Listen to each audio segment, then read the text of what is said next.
क्या सुना कल कि भगवान श्री कृष्ण को देवकी माता के गर्भ से भगवान प्रकट है गए। भगवान कृष्ण को जन्म नाय भयो, भगवान श्री कृष्ण का भय जन्म ना भयो। जन्म तो हम सबन को होए, भगवान तो या धरती में प्रकट होए। जन्म में और प्रकट में का अंतर है? जन्म वाको होए जो मरे, प्रकट वाह होए जो कभी मरे ही ना है। तो हमारो ठाकुर हमारो कन्हैया तो कबू मरे ही ना है, या ताई भगवान को जन्म ना होए, भगवान तो प्रकट होए। भय प्रकट कृपाला दीन दयाला कौशल्याहित कारी। भगवान के जन्म नहीं होता, जो जन्मा है वो मरेगा। इसलिए भगवान का एक नाम है अजन्मा। भगवान का नाम क्या है? अजन्मा। जो जन्म ही ना ले तो मरेगा कैसे? और जब मरेगा नहीं तो फिर वो तो लीला के लिए आता है, अपनी लीला पूरी करता है। हमारे भगवान पूरी करते हैं और लीला करके फिर चले जाते हैं। इसलिए हम जन्म लेने वाले माता की योनि से जन्म लिए हैं। थोड़ा वॉल्यूम बढ़ाओ। हमने माता की योनि से जन्म लिया है। और भगवान देवकी माता के यहाँ क्या हुआ? हाँ, तमद्भुतं बालकिमम्बुजे क्षणं चतुर्भुजं शंख गदायुधायुधं श्रीवत्स लक्ष्मण। अब देखो भगवान जब प्रकट भये तो कैसे प्रकट भये? तमद्भुतं बालकिमम्बुजे क्षणं चतुर्भुजं शंख गदायुधायुधं श्रीवत्स लक्ष्मंगल शोभिकौस्तुभं पीतांबरम सांद्रपयोदि सौभगम। अद्भुत बालक प्रकट हो गया। क्या लेकर? जब भगवान कृष्ण प्रकट भये तो चतुर्भुज रूप में प्रकट भये। शंख चक्र गदा और पद्म, चार चीजें उनके पास। चतुर्भुज। भगवान कौन प्रकट हुआ? भगवान नारायण प्रकट हो गए और वही नारायण बाद में श्री कृष्ण कहलाए। चतुर्भुज रूप में कौन आया? श्रीमन नारायण। और नारायण जब प्रकट भये तो चतुर्भुज। कौशल्या मैया बोली जब राम प्रकट भये, कौन हो आप? मैया मैं तेरो छोरा हूं। तो मैया बोली मारो छोरा कोई चार हाथ को भूत थोड़ी होएगो, या धरती में चार हाथ के छोरा ना होए, या धरती में तो दो हाथ के छोरा होए। तो प्रभु आप भले भगवान हो पर लीला करवे की ताई आए हो, तो चार हाथ वाले से काम ना होएगो, या धरती में तो दो हाथ वालों चाहिए। दो हाथ वालों होएगो तो तुम्हें लाड़ भी मिलेगो, प्यार भी मिलेगो और सबन को आशीर्वाद भी मिलेगो। और तुम चार हाथ वाले बन के आए गए तो सब डराए तुमको, डर डर के भागेंगे भैया भूत आए गए हो। तो तुम भूत बनना चाहो कि छोरा बनना चाहो? तो मैया बोली लाला चार हाथ को ना चाहिए। तब भगवान सुनी बचन सुजाना रोदन ठाना होए बालक सुर भूपा। भगवान रोने लग गए। चार हाथ गायब किया, दो हाथ बचे। यही हाल श्री कृष्ण का है। आए चतुर्भुज में पर दो भुज गायब, क्योंकि अब लीला है तो लीला में दो हाथ गायब। लेकिन जब श्री कृष्ण वृंदावन से द्वारिका गए तो द्वारिका में भगवान सदा चतुर्भुज में ही रहे हैं। पता ना आपको? भगवान कृष्ण जब तक वृंदावन में रहे, ब्रज मंडल में रहे, तो भगवान दो भुज में रहे। लेकिन जब भगवान मथुरा गए, मथुरा के बाद जब द्वारिका गए तो द्वारिकाधीश जब कहलाए, तब भगवान दो भुज में नहीं रहते। द्वारिका में चतुर्भुज के नारायण ही रहा करते हैं। चतुर्भुज को केवल ब्रजवासियों के प्रेम के आगे भगवान ने दो भुजा गायब करके हमारे बीच में हमारी तरह रहे, हम सबन के बीच में हम सबन की तरह रहें। और वह द्वारिका में जाए के तो भगवान फिर चतुर्भुजी है जाए। तो भगवान को लाड़ प्यार केवल ब्रजवासियन को ही इस तरह से प्राप्त हुआ है। इसलिए आप सब बड़े भाग्यशाली हैं। अच्छा, अब भगवान ने चतुर्भुज से दो भुज रूप धारण किया और भगवान चले। कौन लेकर चला? वसुदेव जी। अच्छा, समस्या ये है कि जब भगवान प्रकट भये तो वसुदेव जी के पांव में बेड़ियां थीं और हाथ में हथकड़ियां थीं। कंस के पहरेदार थे, जेल के ताले थे, दरवाजे थे, सेना थी, बड़ी चुनौती थी। पर जब भगवान श्री कृष्ण को लेकर चले, अच्छा ये बताओ, वसुदेव जी के पांव की बेड़ियां खोलनी पड़ी कि खुल गईं? हाथ की हथकड़ियां तोड़नी पड़ी कि टूट गईं? क्यों? अपने आप कैसे टूट गईं? यही कारण मैं जानना चाहूं आप सबंते। मैया ने एक बताइयो, भगवान श्री कृष्ण की वसुदेव जी के पावन की बेड़ियां काहे टूट गईं? बोलो मेरी मां। मैया, ओ घूंघट वाली मैया, ने एक बताए दे मेरी मां। भगवान कृष्ण के प्रकट होते ही वसुदेव जी के पावन की बेड़ियां क्यों खुल गई? पहले काहे नहीं खुली? पहले क्यों नहीं खुली? क्यों खुल गई? उत्तर दो, आप बताओ टोपी वाले भैया। भगवान की लीला, ठीक है लीला तो है, पर ठोस कारण भी होता है हर कार्य के पीछे।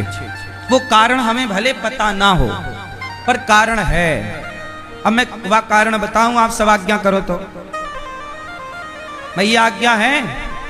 ओ मैया, यहां देखो, वहां कहां देख रही हो?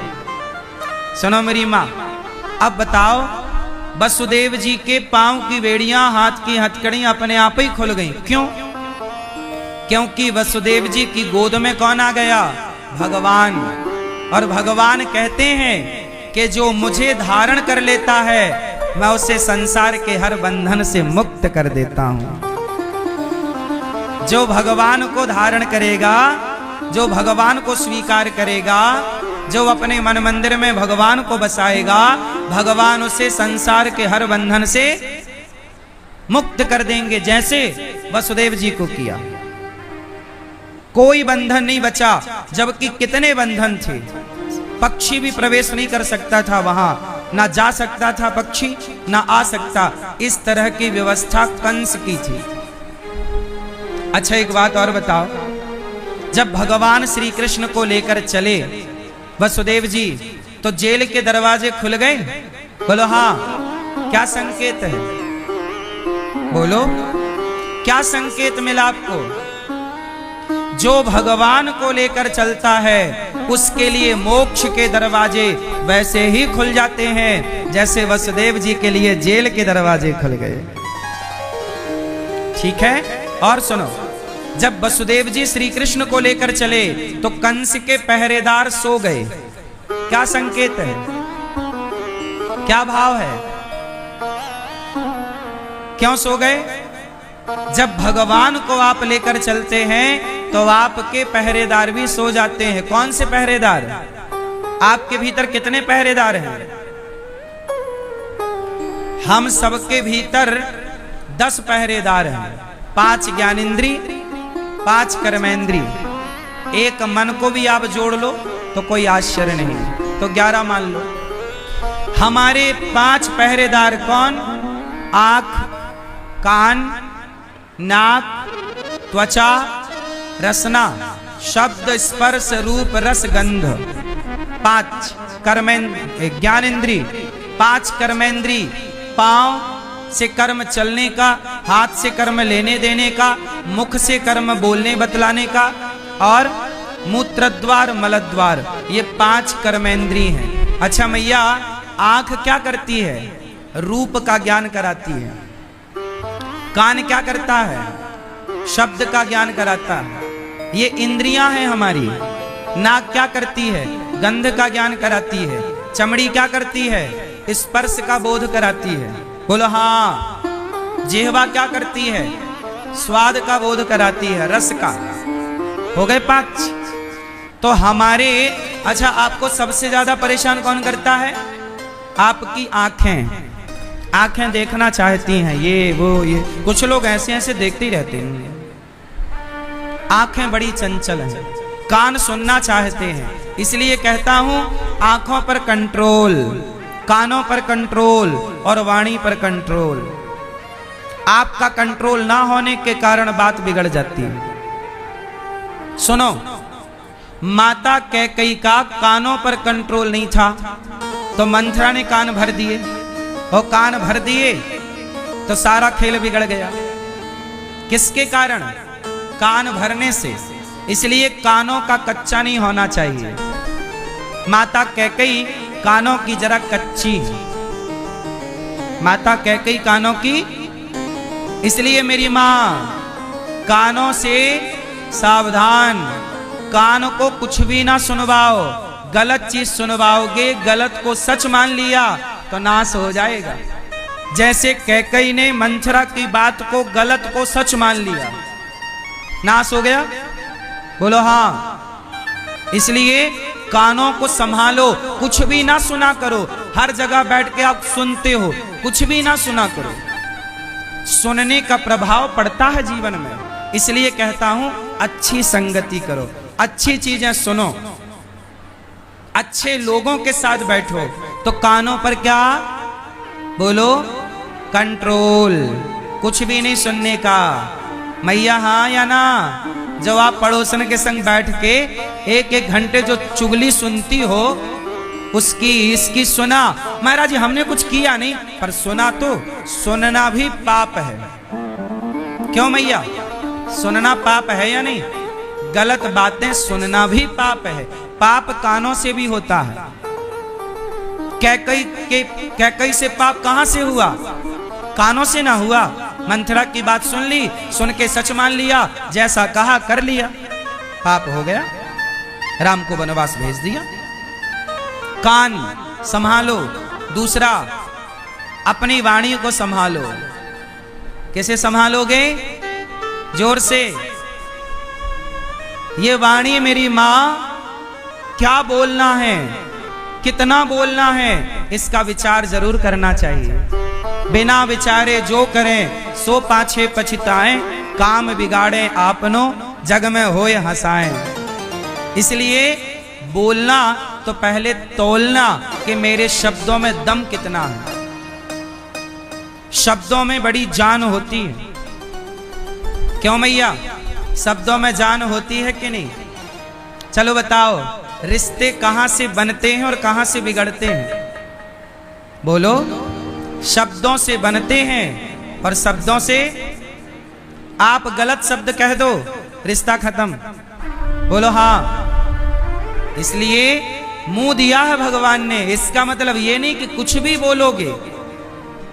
यदि कुछ भी बोलोगे, अगले जन्म में भगवान मेंढक बना के भेजेंगे, टर टर करते रहना फिर। इसलिए कुछ भी बोलने के पहले सोचो कि क्या बोल रहे हो।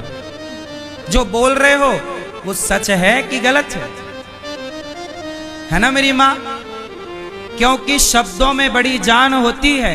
इन्हीं से आरती अरदास और अजान होती है। यही समुंदर के वो मोती हैं जिससे इंसानों की इंसानों को पहचान होती है। शब्दों में बड़ी जान है। शब्द संभाल के बोलिए, शब्द संभाल के बोलिए। शब्द के हाथे न पाओ, एक शब्द औषधि करे, एक शब्द करे घाव।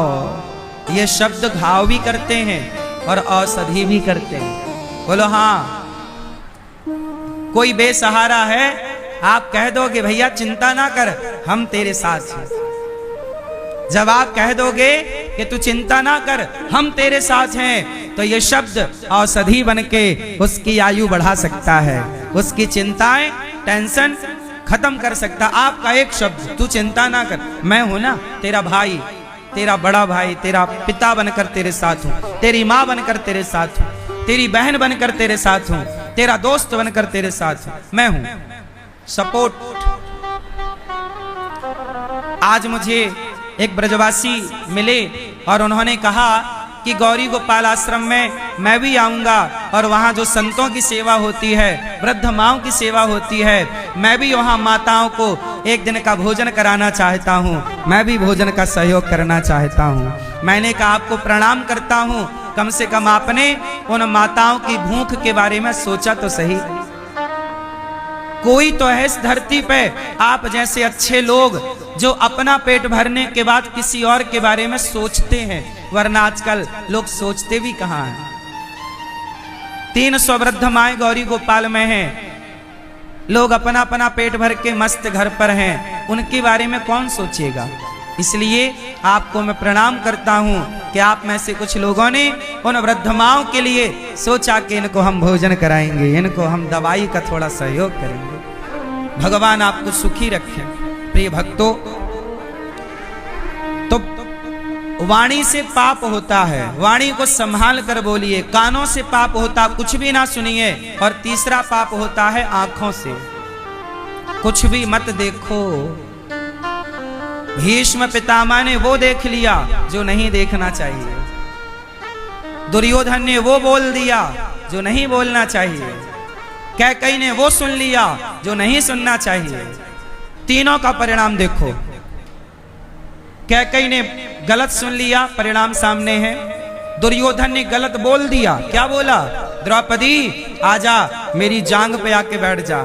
इसलिए ना भीम भैया ने जांग तोड़ी, तूने जांग पर बिठाने का प्रयास किया ना द्रौपदी को।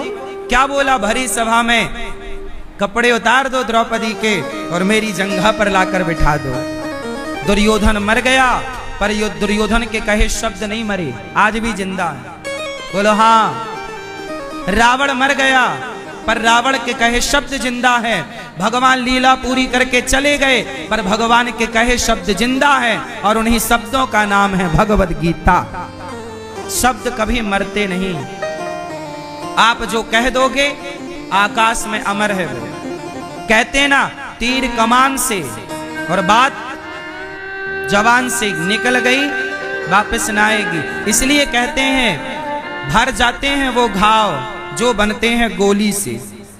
भर जाते हैं वो घाव जो बनते हैं गोली से, पर वो घाव नहीं भरते जो बनते हैं कड़वी बोली से। शब्दों को जरा संभालो। तो कितने लोग सहमत हैं इस बात से कि शब्दों पर, कानों पर और नेत्रों पर। तीसरा है नेत्र। भीष्म पितामह ने द्रौपदी को निर्वस्त्र होते हुए देखा। क्यों देखा आपने पितामह?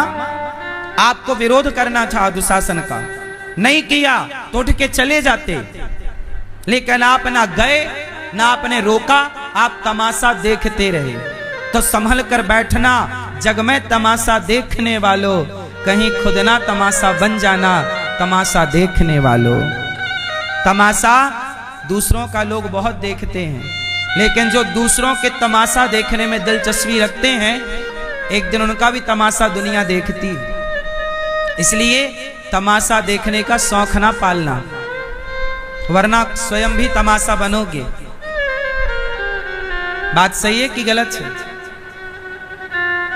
तो आंखों पे कंट्रोल, सब चीजें ना देखो। मोबाइल पर आजकल के बच्चे वो देख रहे हैं जो नहीं देखना चाहिए। आजकल लोग वो देखना पसंद कर रहे हैं जो नहीं देखना चाहिए। बॉलीवुड वो दिखा रहा है जो समाज के लिए जहर है, पर लोग देख रहे हैं। आंखें बिगड़ गई आजकल लोगों की। क्या बिगड़ गई मेरी माँ? आंखों में शर्म नहीं बची, आंखों की शर्म समाप्त हो गई। चलो, तो भगवान श्री कृष्ण को लेकर वसुदेव जी चले, तो क्या हुआ? पहरेदार सो गए। जो भगवान को लेकर चलता है, इंद्रियां कितना भी परेशान करने वाली हों, पर जब हृदय में भगवान हो तो वो इंद्रियां भी सो जाती हैं। मतलब वो बाधा नहीं पहुंचाती जीवन में। इंद्रियां हमें परेशान करती, लेकिन जो ईश्वर का ध्यान करता हुआ आगे चलता है तो उसे इंद्रियां परेशान। अब जैसे लोगों को काम वासना बड़ी परेशान करती है, पर जो भगवान के भक्त हैं उन्हें काम परेशान नहीं करता। लोगों को क्रोध बड़ा परेशान करता है, बात बात में गुस्सा, पर जो साधु हैं, भक्त हैं, उन्हें गुस्सा नहीं परेशान। क्यों? क्योंकि ईश्वर जब हृदय में आते हैं तो हर दोष समाप्त हो जाता है, हर बुराई समाप्त हो। आप नहीं करते, मैं बुराइयां समाप्त नहीं कर सकता, मेरे में इतनी ताकत नहीं कि मैं काम क्रोध को जीत सकूं, लेकिन भगवान बैठेंगे तो काम क्रोध की क्या ताकत के वो भगवान के होते हुए आंख दिखा सकें हमें। वो तो सरेंडर हो जाएंगे ना, सरेंडर हो जाएंगे। भगवान आ गए तो काम क्रोध खत्म, खत्म मतलब चुप के बैठे हैं दुबक के। क्रोध की क्या ताकत, ये क्रोध जरा देर का होता है पर सालों साल के रिश्ते खराब कर देता है 2 मिनट में।